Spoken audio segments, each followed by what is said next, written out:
Hi guys, welcome back to ILM Academy, and today in this video we are doing the word problems of pyramids. ठीक है, अब pyramid से related हमारे volume और surface area में जो word problems आ सकती हैं रिटन फॉर्म के अंदर, जिस तरह आपको शेप नहीं दी जाती, उससे रिलेटेड 2 क्वेश्चंस जो हैं वो मतलब नॉर्मली जो इस तरह के क्वेश्चंस आते हैं आपको एग्जाम में, वो 2 क्वेश्चन मैंने फाइंड किए थे और वो हम इसके अंदर करेंगे।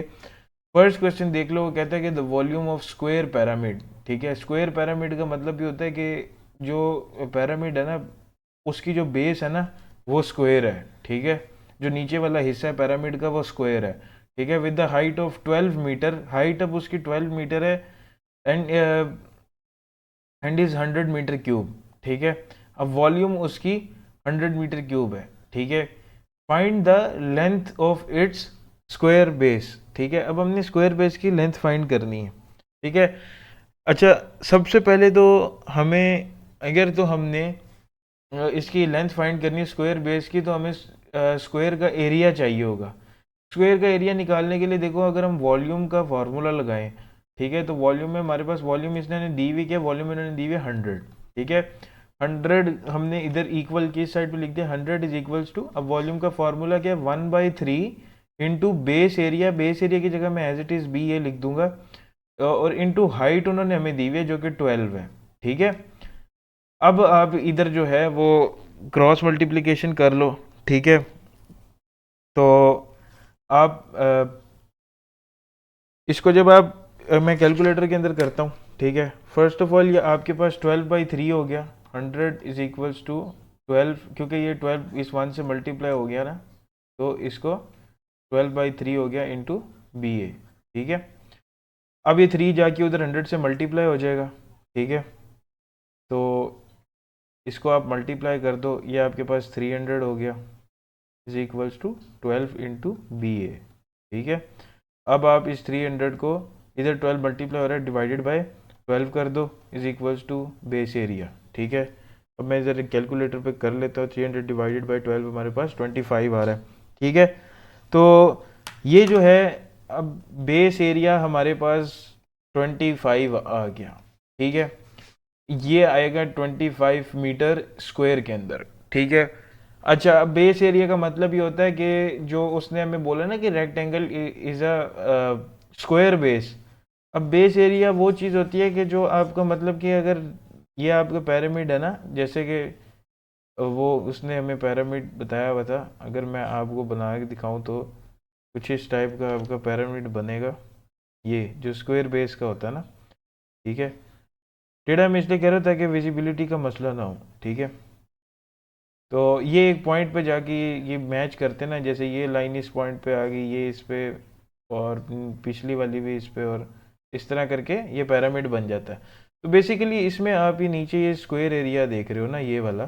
ठीक है, ये जो स्क्वायर एरिया है, इसके अंदर जो है, इसका जो पूरे का स्क्वायर का एरिया ना, सिर्फ पिरामिड का नहीं, स्क्वायर का एरिया वो 25 है। तो अगर हमें स्क्वायर का एरिया मिल गया तो हम इससे ऑब्वियसली स्क्वायर की लेंथ तो फाइंड कर सकते हैं। तो हमने सिंपली क्या करना है कि हमने स्क्वायर का एरिया क्या होता है, एरिया, एरिया की जगह आप 25 लिख दोगे, area is equals to L square. ठीक है, लेंथ का स्क्वायर होता है, जो स्क्वायर के एरिया का फॉर्मूला होता है वो एल स्क्वायर होता है।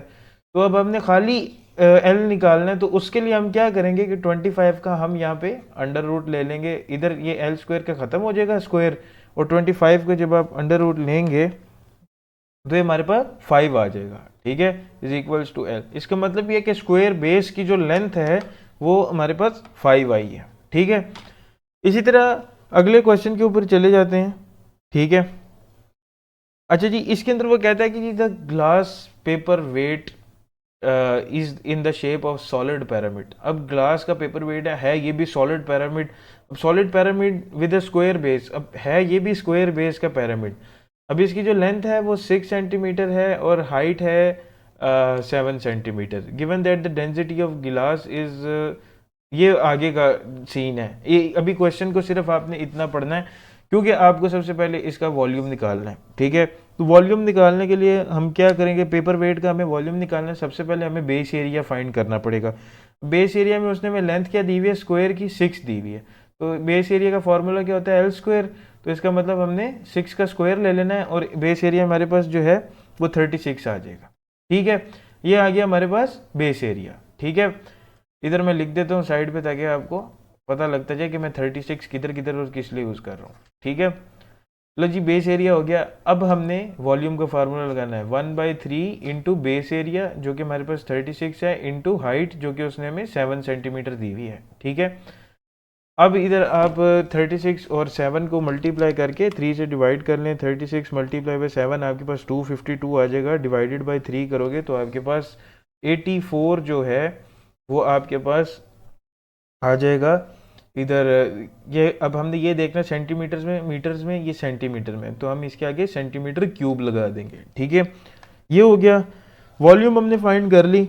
अब वॉल्यूम हमने क्यों फाइंड की थी वो बताता हूँ, क्योंकि आगे देखो, अब आगे थोड़ा सा क्वेश्चन है ट्रिकी। वो कहता है given that the density of the glass is 3.1 grams per centimetre cube, find the mass of the 4 identical paper weights. ठीक है, अब यहाँ पे डेंसिटी जो है ना वो फिजिक्स में आपको फिजिक्स की टर्म्स में ले गया। ठीक है, तो वहाँ पे क्या होता है कि अगर आप डेंसिटी या मास का फॉर्मूला देखो ना तो वो होता है mass is equals to volume into density, volume into density. ठीक है, अब देखो कि यहाँ पे अगर एक चीज़ देखो कि मास जो है वो हमने फाइंड करना है। उसने बोला ना मास ऑफ 4 आइडेंटिकल पेपर्स। ठीक है, अच्छा, वॉल्यूम हमें अब 4 पेपर वेट्स की चाहिए। ठीक है, ये जो है ये 84 जो हमने निकाली थी एक की है, तो हम वॉल्यूम की जगह वी की जगह क्या लिख देंगे, 84 मल्टीप्लाई बाय 4, ये ब्रैकेट में लिख दिया।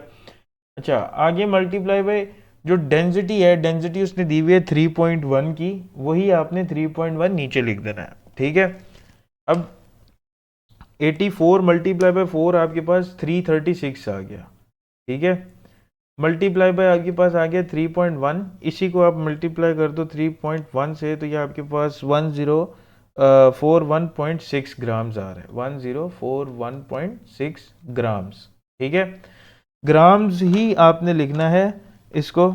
ठीक है, और इसके साथ क्यूब या स्क्वायर कुछ भी नहीं लगाना बिकॉज इट्स अ मैस। ठीक है, तो वो वॉल्यूम के साथ क्यूब स्क्वायर लगता है। ठीक है, या वो डेंसिटी के साथ लगता है grams per centimetre cube, but जो आपका मैथ होता है वो ओनली ग्राम्स में या किलोग्राम्स में, या वो जिस हिसाब से आपकी यूनिट्स क्वेश्चन के अंदर बताए होते हैं उस हिसाब से यूज़ होता है। ठीक है, तो यार इस वीडियो के लिए इतना ही, मिलते हैं नेक्स्ट वीडियो में। इसके कुछ क्वेश्चंस हैं अभी रहते हैं इसी एक्सरसाइज के, तो वो करवा के नेक्स्ट वीडियो में इस एक्सरसाइज को फिनिश करेंगे। तो तब तक के लिए please like and subscribe my channel.